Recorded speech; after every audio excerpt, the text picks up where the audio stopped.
El Banco Central de los Estados Unidos, que se denomina la Reserva Federal, es la principal institución monetaria a nivel global porque pues emite el dólar y el dólar es la moneda más importante, la que mayor cantidad de transacciones se realiza, ya sea transacciones comerciales, ya sea transacciones financieras, de tal manera que el Banco Central de los Estados Unidos pues define mucho lo que puede ser el marco en el cual pues, países como la República Dominicana se puede desenvolver desde el punto de vista monetario, porque aun cuando no tenemos esa moneda, pues nuestra moneda, el peso dominicano, pues se mueve principalmente de acuerdo a lo que pudiera ser la política monetaria de los Estados Unidos. Si la política monetaria de los Estados Unidos es una política monetaria muy restrictiva, eso nos afecta de una forma rápida, de una forma inmediata, como sucedió, por ejemplo, en 1980, 1981, cuando la tasa de interés de referencia en los Estados Unidos, para enfrentar una situación de inflación que estaba impactando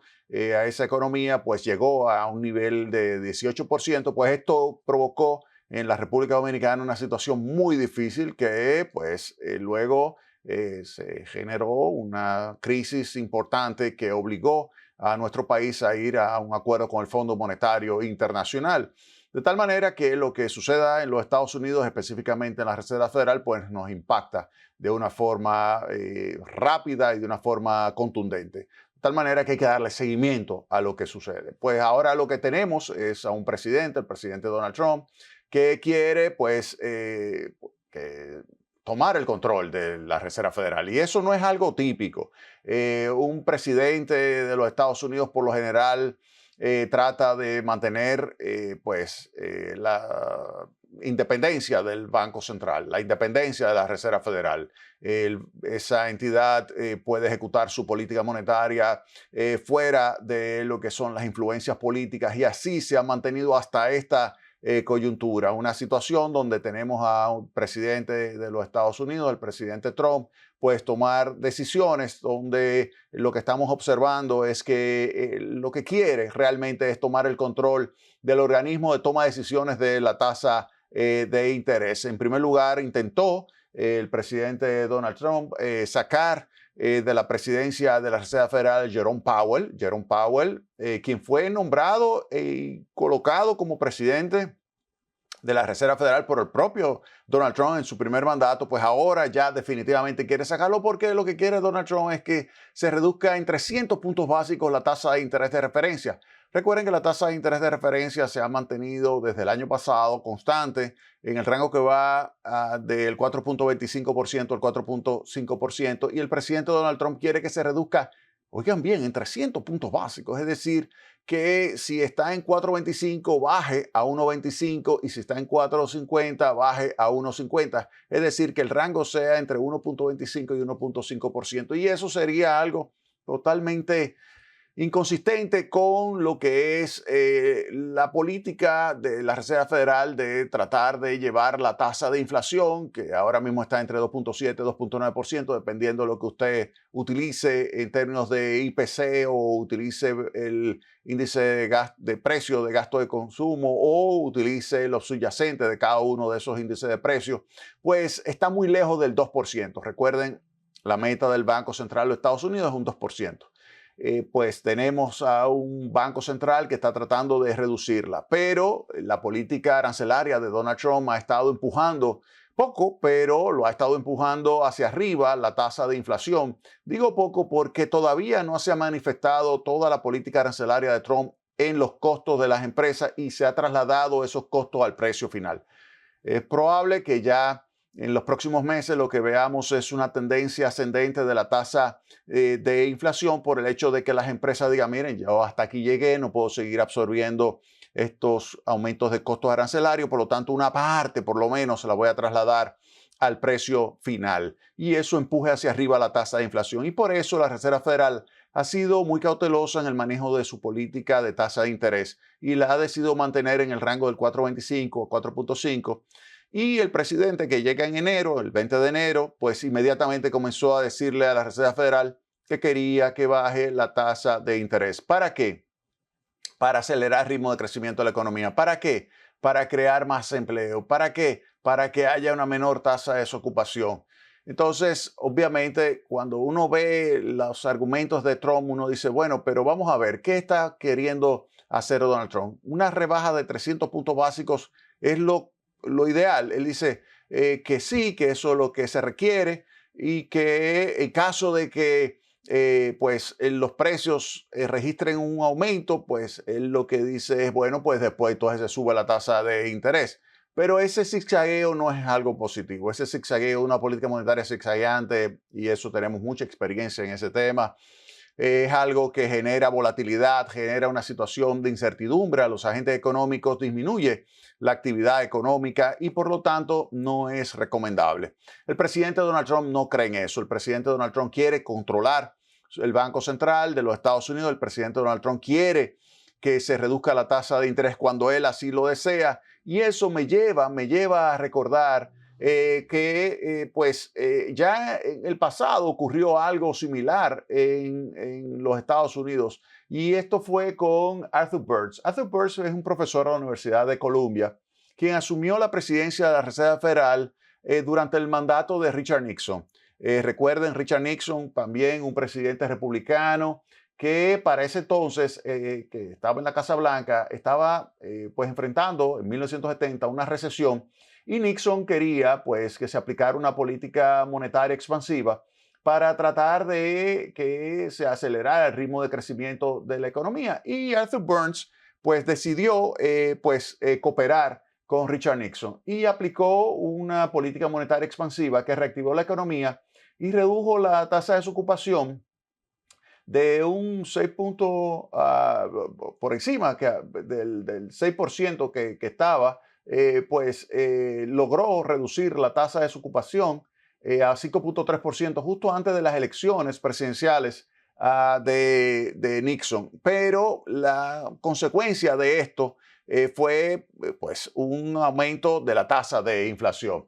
Es verdad que la estrategia de Burns fue positiva para Nixon en el sentido de que lo ayudó a ganar las elecciones, pero pues, en primer lugar, el 15 de agosto Nixon tuvo que anunciar de forma unilateral suspender la convertibilidad del dólar en oro, una medida que eliminó, sin lugar a dudas, toda esa confianza que se le tenía al dólar, porque estaba vinculado directamente con el oro. Pues no, Nixon decidió simplemente eliminar ese tipo de cambio fijo que había y eso generó un incremento de la volatilidad cambiaria y generó muchísima incertidumbre macroeconómica a nivel global. Pero Arthur Burns, como quiera, siguió colaborando con Nixon en términos de ayudarlo a inyectarle liquidez a la economía. Y a pesar de esto, y a pesar de una política de controles de precios aplicado entre agosto del 71 y febrero del 74, la tasa de inflación se multiplicó por más de 3 durante ese periodo, impulsado también obviamente por el choque de oferta que provocó los aumentos de los precios de los combustibles a finales del año 1973. Recuerden que los precios de los combustibles ahí, y eso le dificultó el trabajo definitivamente a Burns, y lo llevó a Burns en la Reserva Federal para enfrentar ese proceso inflacionario a incrementar la tasa de interés de referencia del 5,1% en noviembre de 1972 al 10,8% en septiembre del año 1973. De tal manera que Burns, que pues estaba en una situación ya complicada con esa tasa de inflación alta, tuvo que enfrentar también una recesión. Y ahí apareció entonces ya finalmente el término que se conoce hoy día como estanflación. Ahí vimos cómo ese zigzagueo de Burns, que se intensificó mucho entre el 73 y el 75, con una tasa de desocupación de un 9%, una tasa de inflación también elevadísima, que llegó hasta un 11%, alcanzó ya el término esta inflación como si fuera el pan nuestro de cada día, aparecía en la prensa continuamente y eso impactó muchísimo la confianza no solamente de los estadounidenses en la Reserva Federal, sino en la confianza del mundo entero en la Reserva Federal. De tal manera que lo que estamos viendo que está tratando de hacer ahora Donald Trump de controlar la Reserva Federal tiene un precedente. Tiene un precedente en este señor que es Arthur Burns, que por estar apoyando a Richard Nixon, generó una situación donde se tiene una situación de estanflación, estancamiento del Producto Interno Bruto, aumento de la desocupación, aumento de la tasa de inflación. De tal manera que en vez de beneficiar a Nixon, pues al final lo perjudicó, lo benefició transitoriamente, ganó las elecciones, pero esa crisis económica y el escándalo Watergate provocaron que Nixon renunciara el 9 de agosto del 74 y que entonces, ahí se ven las consecuencias de tener esa política monetaria zigzagueante que genera inflación y que con los choques de oferta negativos, pues generaron una situación de estancamiento con inflación que desembocaron finalmente en una terrible crisis económica. Ojalá que el presidente Donald Trump, ojalá que no cometa ese tipo de errores. Pero lo que estamos observando es que a pesar de que Donald Trump conoce esa historia, a pesar de que Donald Trump conoce lo que le sucedió al presidente Nixon con el presidente de la Reserva Federal, Arthur Burns,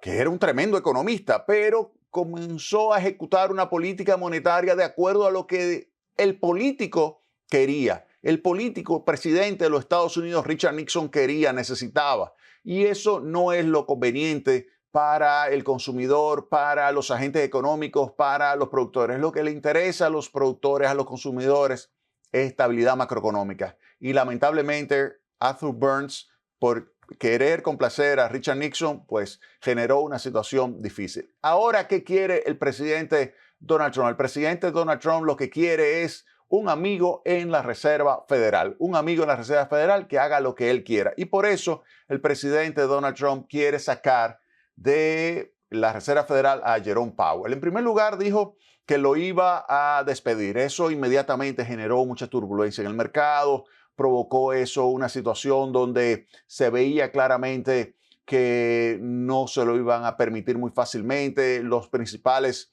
gerentes y CEO de los bancos más importantes de los Estados Unidos, pues comenzaron a criticar los ataques contra la Reserva Federal y en particular contra su presidente Jerome Powell. Y esto hizo que el presidente Donald Trump decidiera en ese momento dejar de atacar directamente a Jerome Powell y entonces cambiar de estrategia, no cambiar su objetivo. Su objetivo sigue siendo tomar el control de la Reserva Federal. Lo que va a suceder es que no va a despedir a Jerome Powell como había señalado. Recuerden que Jerome Powell todavía le queda su mandato como presidente de la Reserva Federal hasta mayo del año que viene. Es decir, que ya por lo menos no va el presidente Donald Trump a despedirlo. Ahora, lo que sí pudiera suceder es que el presidente tome el control de la Reserva Federal por otras vías. Y vamos a ver en el próximo segmento por qué mecanismos puede utilizar el presidente Donald Trump para tomar el control de por lo menos los gobernadores de la Reserva Federal. Y le digo esto porque le tengo que explicar que una cosa son los gobernadores y otra cosa son los presidentes de la Reserva Federal. Son dos grupos distintos que a su vez interactúan de tal manera que controlan la Reserva Federal. Es un sistema, la Reserva Federal, el Banco Central de los Estados Unidos, es un sistema federal donde se tiene un grupo de gobernadores. Ahí hay 7 gobernadores que están en Washington, D.C., y luego hay 12 presidentes regionales de la Reserva Federal. Y de esos 12 hay 5 que junto con los 7 son los que votan y definen la tasa de interés de política monetaria en los Estados Unidos. Y lo que quiere Donald Trump es tomar el control primero de los gobernadores y luego tomar control también de algunos presidentes regionales por el hecho de que esos presidentes regionales que son nombrados ya por el sector privado, pero tienen que ser verificados, sancionados, tendría que ser confirmados por y ratificado lo que es su nombramiento por los gobernadores. Y entonces se la puede poner difícil y entraría Donald Trump en un proceso de negociación para que los presidentes se queden siempre y cuando pues estén más a su favor. O sea que pudiera haber una situación bien complicada. No estamos hablando de un banco cualquiera. Estamos hablando del principal banco central del mundo, la Reserva Federal. Vámonos a la pausa y retornamos de breve con Tecnopol.